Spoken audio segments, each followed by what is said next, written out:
योग दर्शन के सैद्धांतिक सत्र का हम प्रारंभ करते हैं। आज का जो हमारा विषय है, विषय भोगों से संबंध ज्ञानों की उत्पत्ति हो जाती है। वह कैसे होती है, यह सूत्र से हम देखेंगे। 27वां सूत्र है। इसमें महर्षि पतंजलि कहते हैं कि तच्छी द्रेषु प्रत्ययांत राणी संस्कारेभ्य तत् छिद्रेषु विवेक ज्ञान का प्रवाह टूटने के बीच में, यानी कि तत् छिद्रेषु का तात्पर्य जो है कि विवेक ज्ञान का जो प्रवाह है वह बीच में टूटने पर प्रत्यय अंतराणी का जो तात्पर्य है वह यह है कि लौकिक ज्ञान भी उत्पन्न होते हैं। जो लौकिक ज्ञान होते हैं वह भी ज्ञान उत्पन्न होते हैं। संस्कारेभ्य का तात्पर्य है कि पूर्व संग्रहित भोग के, पूर्व में जो संग्रहित जो आपके भोग हैं वह संस्कारों के कारण से उत्पन्न होते हैं। ये इस सूत्र का तात्पर्य है। और इसके संपूर्ण अर्थ को एक बार देखेंगे तो इसके अर्थ को समझेंगे कि विवेक ज्ञान का प्रवाह मध्य में टूट जाने पर विवेक ज्ञान का जो प्रवाह होता है वह मध्य में टूट जाने पर व्युत्थान संस्कार के कारण विवेक ज्ञान से भिन्न सांसारिक ज्ञान उत्पन्न होने लगते हैं। अगर बीच में यदि आप विवेक ज्ञान को प्राप्त किए हुए हैं, मध्य में अगर वह प्रवाह टूट जाता है विवेक ज्ञान का, तो वह जो सांसारिक जो संस्कार होते हैं, जो ज्ञान होते हैं, वह उत्पन्न होने लगते हैं। महर्षि पतंजलि के कहने का तात्पर्य है।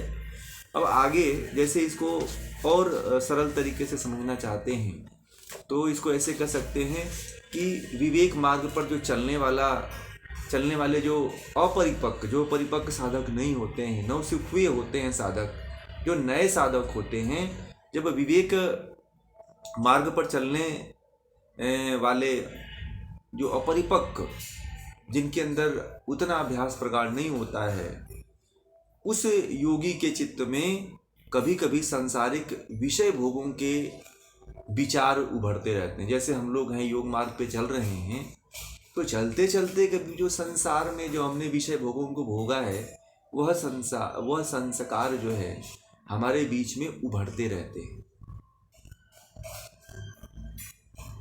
योगाभ्यास कर रहे हैं, कभी लगता है कि चलो आज कुछ अलग तरह का कार्य किया जाए, कहीं घूम आया जाए, कहीं आज पार्टी में चला जाए, कहीं फिल्म देखने चला जाए, कभी नाच देखने चला जाए, या फिर जा कर के दोस्तों मित्रों को इकट्ठा करके डीजे आदि की व्यवस्था करके नाचा ही जाए। तो इस तरह के जो संस्कार हैं कभी कभी तो साधना में लग जाते हैं, परंतु जैसे ही उनके संपर्क में आते हैं, थोड़ा सा विवेक ज्ञान अगर कहीं इधर उधर होता है तो तुरंत विषय भोग आकर के जकड़ लेते हैं। वही कह रहे हैं कि और विषय भोग, सांसारिक विषय भोग उभरते हैं बीच बीच में, बिना बेरोक टोक के उभर जाते हैं। और कभी कभी तो इनके उभरने से जो है मैं और मेरा का संबंध है वह भी जागृत हो जाता है। मैं और मेरा का जो संबंध है वह जब जागृत होता है तब जो साधक होता है उसके अंदर और जो विवेक ज्ञान होता है वह भी विवेक ज्ञान दब जाता है, और सांसारिक विषय भोग और सांसारिक जो संस्कार थे वह उभरने लगते हैं। मैं और मेरा का जो संबंध जब उसके अंदर ये जो मैं और मेरा संबंध जब जागृत हो जाता है, जैसे अगर धन देखा धन और संपत्ति, बल, विद्या, बुद्धि आदि संपत्ति मेरी है। धन, विद्या, बल, बुद्धि, जमीन, जायदाद, गाड़ी, धन, बच्चे, पत्नी, ये सब मेरे हैं। ऐसा जब मेरे का भाव जब वस्तुओं में दिखने लगता है तब उसके अंदर समझिए कि विवेक नष्ट हो गया। विवेक ख्याति उसको पहले थी परंतु अब नहीं रही। जैसे आपने इस समय कुछ संतों को देख रहे होंगे, जब शुरुआती दौर में आए थे तो लगता था कि बहुत बड़े सन्यासी हैं, बहुत बड़े बैरागी हैं, परंतु जैसे ही उनको सुख सुविधाएं, धन दौलत आदि, उनका व्यापार, उनका संगठन जैसे ही वृद्धि हुआ, उनके अंदर जो है क्या उत्पन्न हो गया? स्वामी का संबंध उत्पन्न हो गया। विवेक नष्ट हो गया कि मैं ही इनका मालिक हूँ, ये मेरे द्वारा चल रहे हैं। तो ऐसे सन्यासियों को आजकल देखना बड़ा स्वाभाविक है। मिल जाएंगे, हर तीर्थ स्थानों में चले जाइए आपको मिल जाएंगे ऐसे सन्यासी जो शुरुआती दौर में विवेक ज्ञान को जागृत होकर के समाज के सामने प्रकट तो होते हैं, परंतु जैसे ही समाज उनको इन सुख सुविधाओं को देने लगता है तब वह जो है उनके अंदर से विवेक और विवेक ख्याति जो होती है, विवेक जो होता है और जो वैराग्य होता है वह उनके अंदर से शून्य होने लगता है, कम होने लगता है और वह यह समझने लगता है कि मैं ही इनका स्वामी हूँ, मैं ही सब कुछ हूँ। जैसे आजकल के कुछ बाबा हैं जो अपने आप को कहते हैं कि मैं इस युग में प्रकट हुआ हूँ, मैं देवता हूँ, मैं भगवान हूँ, मुझे ही ईश्वर मानो, मेरी ही पूजा करो। और कुछ तो ऐसे साधु निकले हुए मैं बताऊँ कि अपनी चालीसा भी निकाल दी कि मेरे नाम की चालीसा पढ़ा करो, मेरे नाम की जो है मुझे कुछ, मैं ट्रेन में यात्रा कर रहा था तो एक ऐसे बाबा हैं जिनके कुछ शिष्य मिले थे जो उनके ही चालीसा उनके जीते जी ही पढ़ रहे थे। तो मुझे बड़ा आश्चर्य हुआ। मैंने कहा कि ये शायद योग में बढ़े होंगे, योग के माध्यम से विवेक ख्याति आदि प्राप्त किए होंगे, परंतु मुझे लगता है कि इनके अंदर जो है मैं और मेरा का संबंध व्याप्त हो गया और मैं और मेरा का संबंध उनके अंदर आने से जो है उनके अंदर ये भाव उत्पन्न हो गया कि सभी वस्तुओं में मैं इसको उत्पन्न किया हूँ, ये मैं ऐसा कर रहा हूँ, मेरे अंदर इतना ज्ञान है, मैं इतने बड़े भूमि का स्वामी हूँ, मैंने ये किया है, मैंने इतने भक्तों को दान दे रहा हूँ, इतने भक्तों को मैं ज्ञान दे रहा हूँ, सारे जितने भी जीव जंतु पशु पक्षी आदि हैं वो सब मेरे भरोसे जी रहे हैं। इस तरह का व्यक्ति के अंदर मैं और मेरे का संबंध जब जागृत हो जाता है तब जो है वह भोग्य वस्तुओं को और लंबे समय तक भोगता है। महर्षि पतंजलि कहते हैं कि इन सांसारिक विचारों के कारण चित्त पर बने हुए ये लौकिक संस्कार उसको निर्बल कर देते हैं, किंतु अभी ये नष्ट नहीं होते हैं जब तक कि वो पुनः अब अष्टांग योग का पालन आदि करके इन जो लौकिक संस्कार हैं, इन लौकिक संस्कारों को वह नष्ट नहीं करता है। आपने देखा होगा कि बहुत से ऐसे संत हैं जो इस तरह के विचार आते हैं, तो ऐसा नहीं है कि इस तरह के लौकिक विचारों को नष्ट नहीं किया जा सकता है। इन लौकिक विचारों को नष्ट करने के लिए जो है वह साधक को हमेशा तत्पर रहना चाहिए और तत्पर रह करके विवेक वैराग्य के द्वारा इन संस्कारों को शिथिल करके व्युत्थान संस्कार को जागृत करके इस तरह के अगर संस्कार उभरते हैं बीच बीच में तप करते हुए, साधना करते हुए, तो इनको दबाना चाहिए, इनको बढ़ाना नहीं चाहिए। अगर इनको आप यदि इनको दबाते नहीं हैं तो ये इतना प्रगाढ़ता में चले जाएंगे, इतनी प्रगाढ़ता इनकी बढ़ जाएगी कि आज आप संतों के कुछ उदाहरण देखिए। मैं इसीलिए कह रहा हूँ कि जो संत तो बन गए हैं आजकल, और जैसे ही वो संत बने फिर जैसे ही उनको लोकेशना दिखी, उनकी लोकेशना बढ़ी, वित्तेषणा बढ़ गई जब उनकी, तो लोकेशना की उनके अंदर प्रवृत्ति बढ़ जाती है, वहाँ पे विवेक शून्य हो जाता है। तो वही महर्षि पतंजलि कहते हैं कि विवेक ज्ञान का प्रवाह मध्य में अगर थोड़ा सा भी कहीं टूट जाता है तो टूट जाने पर व्युत्थान संस्कारों के कारण विवेक ज्ञान से व्युत्थान संस्कारों के उल्टे संस्कारों के कारण जो है विवेक ज्ञान जो होता है, विवेक ज्ञान से अलग सांसारिक ज्ञान उत्पन्न होने लगते हैं। और यही सांसारिक ज्ञान उत्पन्न होते हैं अगर थोड़ा सा भी आप इधर उधर हुए। कहते हैं ना कि जीवन को ऐसे चलिए कि आप तलवार की नोक पे, सुई के नोक पर रख के चलिए।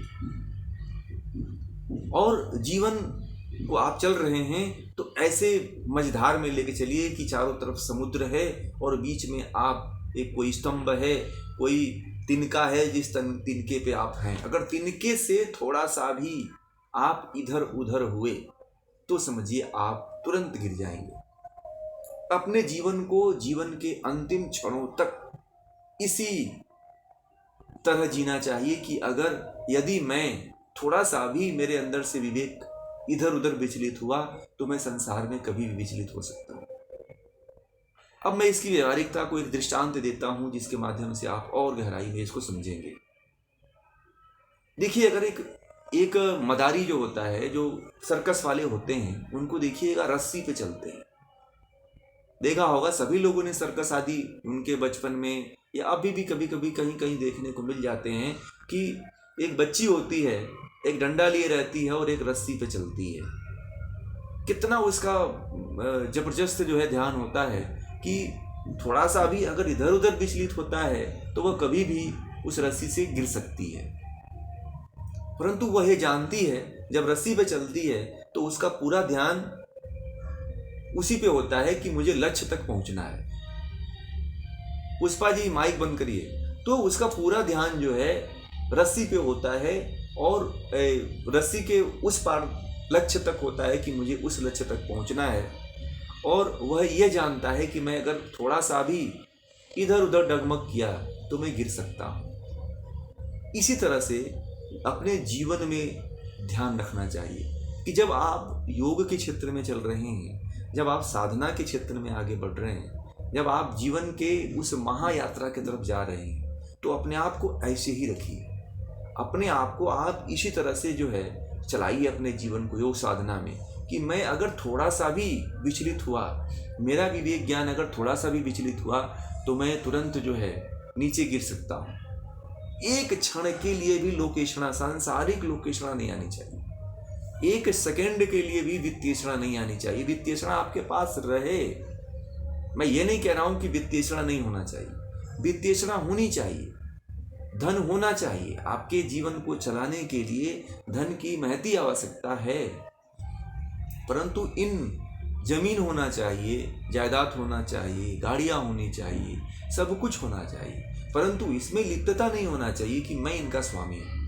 जब आपके अंदर ये भाव आ जाता है कि मैं इसका स्वामी हूं, तो जो इसका मूल स्वामी प्रकृति है वह क्रुद्ध हो जाती है। वो ये कहती है कि मैं इसका स्वामी हूं, मैं इसके लिए हूं और मेरे वस्तु को ये अपना कह रहा है। और वहीं पे क्रुद्ध होकर के आपसे कहीं ना कहीं ऐसे द्वंद्व खड़ा कर देती है आपके भीतर कि आप जो है पहुंच करके भी गिर जाते हो नीचे।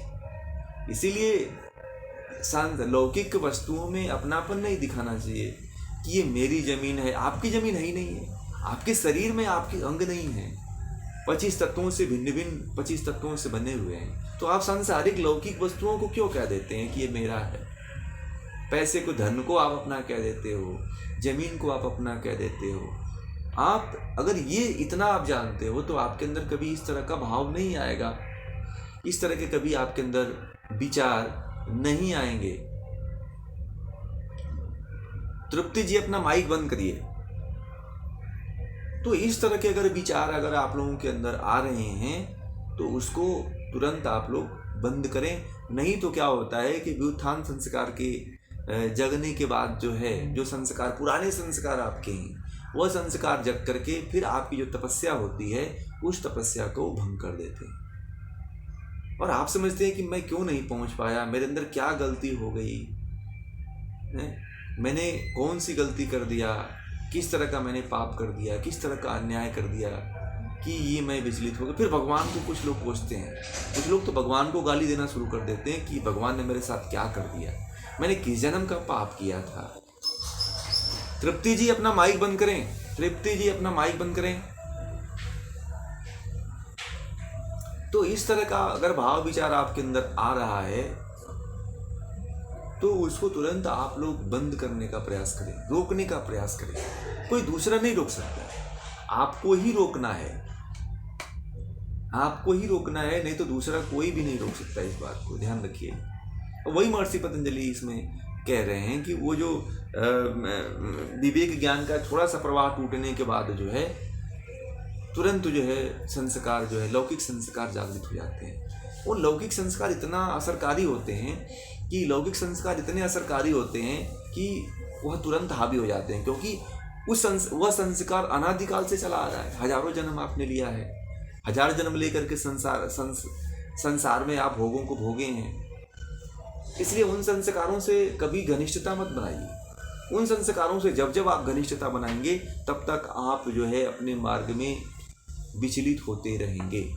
तब तक आप योग के चरम स्तर को प्राप्त करके भी फिर आप निम्न स्तर तक आ जाएंगे। तो यहाँ पे महर्षि पतंजलि अपना अनुभव ये बता रहे हैं कि व्यक्ति वहाँ तक पहुँचने के बाद भी, वहाँ तक जाने के बाद भी जो है विचलित हो सकता है। जब महर्षि पतंजलि जैसे योगी ये कह रहे हैं तो हमें तुरंत सावधान हो जाना चाहिए कि अभी हम जब योग की उतनी उच्च अवस्था को नहीं प्राप्त कर पाए हैं, विवेक वैराग्य उतना प्रगाढ़ जब नहीं हो पाया है, तो जब विवेक ज्ञान उतना नहीं प्रगाढ़ हो पाया तब तक हमें सतर्क होना चाहिए। तब तक क्या, जब तक कि लक्ष्य ना हासिल हो जाए, जब तक कि आप समाधि तक नहीं पहुंच पाते हैं तब तक आपको जो है सतर्क रहना चाहिए। तब तक जो है सतर्क होकर के कार्य करना चाहिए। तब तक बिना सतर्कता के आप इस तरह से चलते हैं तो आप कभी भी गिर सकते हैं। वही महर्षि पतंजलि इस सूत्र में कह रहे हैं। विवेक ज्ञान की जो स्थिति होती है वह हमेशा नहीं बनी रहती है। कोई कहे कि विवेक ज्ञान हमेशा बना रहता है तो कभी ऐसा नहीं होता है। जो नए साधक होते हैं उनके अंदर ये समस्याएं देखने को मिलती हैं कि उनका विवेक ज्ञान जो है उतना प्रगाढ़ नहीं होता है। विवेक ज्ञान जो है प्रगाढ़ करने के लिए बहुत ही तप, स्वाध्याय, ईश्वर प्रणिधान आदि का अभ्यास करना पड़ता है। अष्टांग योग का अभ्यास करना पड़ता है। योग के 8 अंगों का पूरी तल्लीनता के साथ अभ्यास करना पड़ता है। उसमें दक्ष होना पड़ता है, उसमें पारंगत होना पड़ता है, तब जाकर के वह विवेक को व्यक्ति अपने चित्त में स्थापित कर पाता है, सात्विक चित्त को स्थापित कर पाता है। जब तक जो है विवेक ज्ञान नहीं जगता है तब तक आप समाधि तक नहीं पहुंच सकते। जैसे दीपक की लौ अगर इधर उधर हो रही है तो दीपक अस्थायी रूप से नहीं जलता है, वैसे ही अगर आप भी विवेक ज्ञान को पूरी दृढ़ता के साथ एक लौ में नहीं जलाते हो तब तक आप समाधि को नहीं प्राप्त कर सकते हो। जैसे त्राटक आप करते हैं तो जब त्राटक करते हैं तो त्राटक में एक टक देखते रहते हैं और उसमें कोई टूट नहीं आती है। उसी प्रकार जो है विवेक ज्ञान में भी टूट नहीं आनी चाहिए। विवेक ज्ञान एक क्षण के लिए भी अगर कभी इधर उधर विचलित होता है तो व्यक्ति को रास्ते से भटका देता है। और जो विवेक ज्ञान का जो लय बना रहता है, इस लय पे वो व्यक्ति जीता है। मैंने इसको अनुभव किया है कि जब विवेक ज्ञान में थोड़ी सी भी सांसारिक कोई त्रुटि आती है तो वह जो ज्ञान प्रवाह जो चलता है पीछे का, वो ज्ञान प्रवाह बार बार टूट जाता है और फिर से वो तप करनी पड़ती है। मैंने ये देखा है कि फिर से तप करनी पड़ती है। आप ये समझिए कि फिर से हम अगर विवेक जो है त्रुटि हो गई तो फिर वही विवेक ज्ञान आ जाएगा तो नहीं आता है। मैंने इस चीज़ को अनुभव किया है, बार बार अनुभव किया है और मैंने कई बार ऐसा देखा है अपने जीवन में कि जब विवेक जगता है, जब थोड़ी सी विवेक जागने की प्रक्रिया शुरू होती है तो कोई लौकिक संस्कार अगर आपको बाधित कर देता है आकर के तो फिर से तप करनी पड़ती है। बड़ा मुश्किल हो जाता है। फिर कभी कभी तो ऐसा मन करता है कि छोड़ो सारी चीज़ें। कभी कभी ऐसा होता है कि छोड़ो सारी चीज़ें, क्या रखा हुआ है। बड़ा कठिन मार्ग है ये। फिर शुरू से चलना पड़ता है, जैसे मकड़ी चलती है ना दीवार पे, अपना वो बनाती है, जाले बनाती है, तो बार बार वो जाले बनाती है, कोई तोड़ देता है, वजन बनाती है, तोड़ देता है। जैसे चींटी चढ़ती है दीवार पे, फिर गिर जाती है, फिर चढ़ती है, फिर गिरती है, फिर चढ़ती है, फिर गिरती है। ऐसी ही प्रक्रिया करना पड़ता है विवेक ज्ञान को जागृत करने के लिए। विवेक ज्ञान कोई ऐसी चीज नहीं है कि बड़े ही आसानी से आप जागृत कर लोगे उसको। उसके प्रवाह को बनाना पड़ता है। सांसारिक और लौकिक सभी तरह के संस्कारों को दबाना पड़ता है। आपके चित्त में सांसारिक विषयों का प्रवाह जागृत अगर बना रहा, बार बार सांसारिक प्रवाह आ रहे हैं, सांसारिक विचार आ रहे हैं, सांसारिक भाव आ रहे हैं, तो फिर जो विवेक ज्ञान है उसका प्रवाह नहीं होगा। वह अपना प्रवाह रोक देता है, वह फिर नहीं आता है। वो इतना संवेदनशील है कि थोड़ा सा भी अगर आपने कहीं सांसारिक लौकिक संस्कारों को जगह दे दिया तो फिर वो बहुत दूर चला जाता है और आपको पता ही नहीं चलेगा कि वो मेरे अंदर से कहाँ चला गया। अब जब आप लोग थोड़ा इसको जिएंगे, योग को आगे बढ़ेंगे योग में, तब आप लोगों को ये अनुभूति होगी कि विवेक ज्ञान कैसे जागृत होता है। और विवेक ज्ञान क्या, अगर यदि आपने यम नियमों का पालन करते हुए थोड़ी सी भी अगर सावधानी कुछ दिनों तक पालन किया तो बड़ा आनंद आता है। मैंने देखा है इस चीज़ को कि यम नियम जो है इनको आप पालन करके देखिए, इतना आनंद आने लगता है कि ये ज्ञान का प्रभाव और अपने आप में जो आनंद आता है वो अलग ही आता है। और ऐसा बन जाता है कि मुझे कोई डिस्टर्ब ना करे, फिर मैं ही रहूं। परंतु क्या है कि जब हम संसार में रहते हैं तो कोई ना कोई डिस्टर्ब कर देता है, कहीं ना कहीं से बाधक तत्व आ जाते हैं, उत्पन्न कर देते हैं हमें आकर। तो फिर उनमें थोड़ा सा हमें जाना पड़ता है। और ये बार बार आने जाने का जो क्रम होता है वह विवेक ज्ञान को तोड़ देता है। विवेक ज्ञान के लिए तो कहीं एकांत चाहिए। कभी कभी जीवन में एकांत होना चाहिए। एकांत होना बड़ा जरूरी है, परंतु आज की सबसे बड़ी विडंबना यह है कि लोग एकांत होना नहीं चाहते, अपने आप को एकांत रखना नहीं चाहते। एक घंटे भी अगर कहीं आदमी अकेले में रह लिया तो घर वाले परेशान हो जाते हैं कि वो क्या हुआ, कहाँ हो गया। आजकल तो इतनी समस्याएं हो गई हैं, इतनी आत्महत्या हो गई हैं कि माँ बाप जो है, लोग जो है बड़ा अपने बच्चों को, अपने परिवार को, औरतों को बड़ा ध्यान रखते हैं कि अगर 1 घंटा कोई रूम में अगर रह गया, 1 घंटे कहीं बाहर निकल गया तो तुरंत फोन पे फोन 50 फोन कर लेंगे। आखिर क्या हुआ, कुछ गलत तो उसके साथ नहीं हो गया, कोई घटना तो नहीं घटित हो गई। इस तरह की बातें सोच करके उस व्यक्ति को जो है लोग जो है बार बार डिस्टर्ब आदि करते रहते हैं। तो इससे उसका जो प्रवाह है वो टूट जाता है। इसलिए जो है उस प्रवाह को बनाने के लिए एकांतता बड़ी आवश्यक चीज है। तो इसलिए विवेक ज्ञान को प्राप्त करिए, और विवेक ज्ञान को प्राप्त करके आप भी उसको टूटने मत दीजिए, लौकिक संस्कारों को मत चलने दीजिए। लौकिक संस्कार जहां जगह फिर आप टूट गए, फिर आप विवेक ज्ञान को जहां पे था वहीं छोड़ के चले आए। तो ये सूत्र था। अब आगे हम अगले सूत्र में चलेंगे। ये सूत्र यहीं पूरा होता है।